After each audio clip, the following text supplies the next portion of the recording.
Hey, I'm Callie. Thank you for watching Graceland Online. We exist to see lives transformed in the neighborhoods, the generations, and the nations through Jesus Christ. In a few moments, you're going to hear a teaching that's based on the Bible, and we believe it will be inspiring and relevant to your life. We know a lot of people are searching for answers to tough questions and how to navigate life. And if that's you, we would love for you to text us at 812-432-2234 with any questions or any way we might be able to help you. Again, thank you for watching Graceland Online. We're praying for you, and we hope that this service will be an encouragement to you on your spiritual journey. Hey, life and death are in the power of the tongue. That's a verse from the book of Proverbs, a book in the Old Testament that Solomon is writing to his son. Life and death are in the power of the tongue. Words are powerful. You know that to be true. Again, religious person or non-religious person, Christ, Jesus follower, or someone who's a little skeptical or who doesn't believe in Jesus, we understand that our words carry weight. Sticks and stones may break my bones, but words will never hurt me is a load of crap. It's just not true. Undoubtedly, you have had people in your life who have spoken words of encouragement that have been life-giving, that were like a cup of cold water on a hot summer day. And you've also probably had people say things to you, and you maybe have said things to other people that have been damaging or destructive. In this episode, I want to talk about the power of words, the power of words. My name is Nate. I serve as one of the leaders at Graceland Church, and happy that you've tuned into this episode as I talk through real briefly about the power of words. You know, your tongue is a muscle in your body that is not one muscle. It's actually a combination of 8 different muscles that come together. And unlike your bicep and your tricep that are around a supporting bone and can get tired, right, when you're doing those reps, those bicep curls, those hammer curls, tricep extensions, your biceps and your triceps can get tired. But your tongue seemingly never gets tired. You've probably said something like, I wish I would just shut up. Or maybe to someone else, I wish they would just keep their mouth quiet. Your tongue is a muscle that seemingly can never grow tired. And like the old commercial back in the day, like the Energizer Bunny, seemingly it goes on and on and on. And we want our words to be words that can bring life and can be encouragement. In fact, that's what I want my words to be. I want to speak words of gratitude, thankfulness, encouragement, affirmation, rather than the words that tear down, that destroy, and bring disunity. And gratitude and encouragement, affirmation, thankfulness are like keys to a house or keys to a car. The key isn't the main part of the house. It's not the main part of a car, but it unlocks the door that gives you access to the rest of the house. And it turns the ignition and turns the car on, engages the car so that you can actually go places.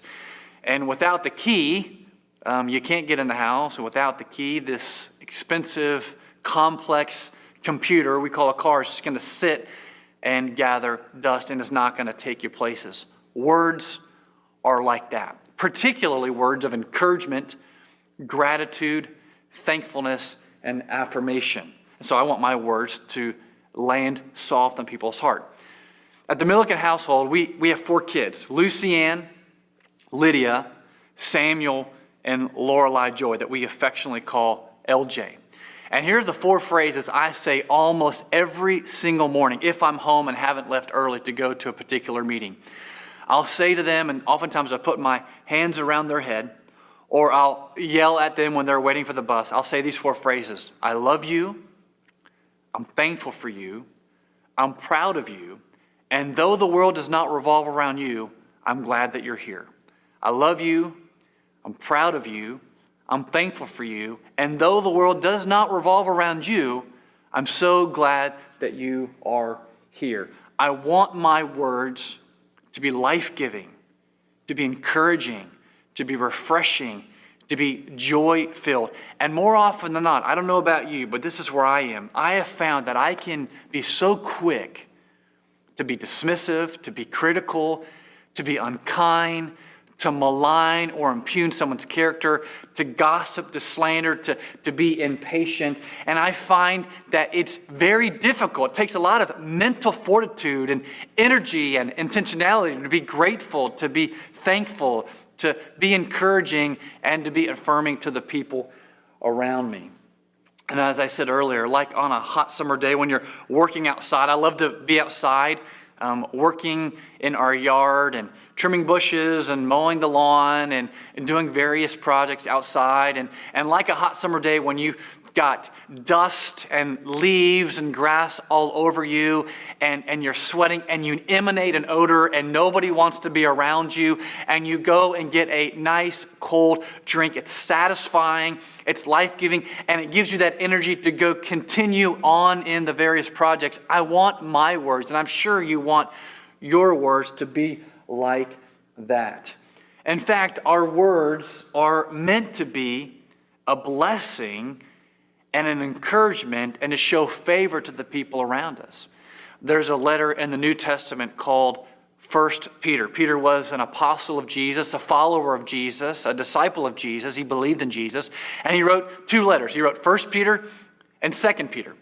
And in 1 Peter, he talks about this very truth in chapter 3, verse 9, where he says, listen, when people mock you and abuse you and revile you and malign you and are unkind to you, what I want to do, I don't know about you, but what I want to do is I want to mock and abuse and malign and say the same thing back to them. But he says instead, bless them, encourage them, be grateful. And that is unbelievably difficult. And in that situation where you're blessing people who don't bless you, there's 3 parties involved.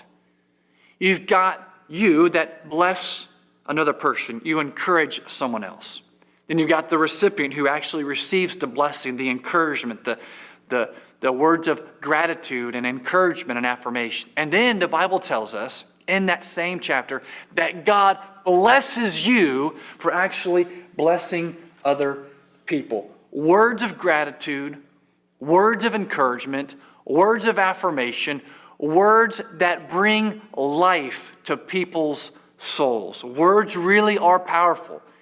They can have the power of life and they can have the power of death. Now, this doesn't mean that we just overlook a person's faults and shortcomings and imperfections and wrongdoings because you're an imperfect person and I'm an imperfect person, and your spouse and your kids and your boss and your colleagues and your kids' Little League coach. I mean, everybody around us is imperfect. In fact, the Bible would call that fact that we are sinners, that we have not done what we need to do, and we continually say things, do things, think things, act upon things that are wrong. And our words are a glimpse into our heart.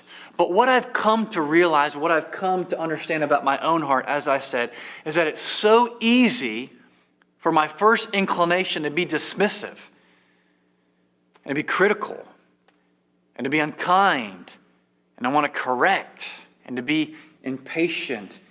And it does take a lot of intentionality and that mental fortitude to encourage, affirm, encourage, and bless the people around me. But love, as I said earlier, love does not seek first to want to correct somebody, to be critical, to be dismissive. I want to give you an example from the Bible in John chapter 8. There is a woman who is caught, think about this, who's caught in the act of adultery. Now, again, Christian, non-Christian, religious, non-religious person, think about this scene. A woman is caught in the act of adultery, which, by the way, the man is as well. But there is these religious people who catch her in the act of adultery. They drag her to Jesus and undoubtedly are speaking words of condemnation and hate and vitriol. They throw her down at the feet of Jesus. And the Bible tells us that Jesus stooped down and he began to write in the sand, write something in the ground. We don't know what he wrote, but one by one, as they brought her to Jesus with words of condemnation and accusation of some things that she had done that were true. One by one, as Jesus says, the person who is without sin, let that person cast the first stone. And one by one, the Bible tells us that they left. Her accusers left one by one, leaving Jesus alone with this woman. And Jesus said, "Where are your accusers?" I think in that question, he was creating a safe place. He was speaking, I believe, words of not condemnation, but of refuge, saying, I don't condemn you. It's not that he swept her issues and sin and serious act under the rug, because he doesn't do that, because he says later, go and sin no more. But his first inclination was not to speak words of hate and condemnation and vitriol and mean-spiritedness. He created a safe place for her. He rescues her in a way and makes it safe for her and says, "Where are your accusers?" He speaks a word that I believe forever changed her life. Words are so powerful, and you know this. As I said in the very beginning of this episode, there have been times where people have spoken words that have left an indelible impression upon your soul. And whatever you do, you just can't forget them. And there have been people who have spoken other words that have been so life-giving. And you remember that poignant moment where you really needed a word of encouragement and blessing, and they did that. Words are so powerful.